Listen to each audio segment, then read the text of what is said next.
أعوذ بالله من الشيطان الرجيم. بسم الله الرحمن الرحيم. فلا تعجبك أموالهم ولا أولادهم، إنما يريد الله ليعذبهم بها في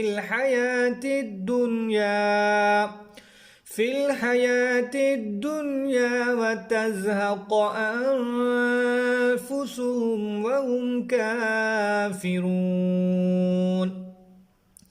ويحلفون بالله إنهم لمنكم وما هم منكم ولكنهم قوم يفرقون. لو يجدون ملجأ أو مغارات أو مدخلا لولوا إليه وهم يجمحون. ومنهم من يلمزك في الصدقات فإن أعطوا منها رضوا وإن لم يعطوا منها إذا هم يسخطون. ولو أنهم رضوا ما آتاهم الله ورسوله وقالوا حسبنا الله سيؤتينا الله من فضله ورسوله إنا إلى الله راغبون.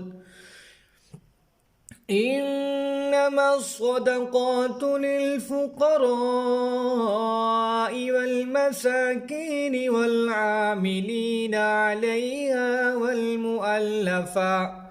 عليها والمؤلفة قلوبهم وفي الرقاب والغارمين وفي سبيل الله وابن السبيل فريضة من الله والله عليم حكيم. ومنهم الذين يؤذون النبي ويقولون هو أذن قل أذن خير لكم يؤمن بالله ويؤمن للمؤمنين ورحمة للذين آمنوا منكم. والذين يؤذون رسول الله لهم عذاب أليم. صدق الله العظيم. चलें बेटा जी, सुहा आप रीड करो, शाबाश।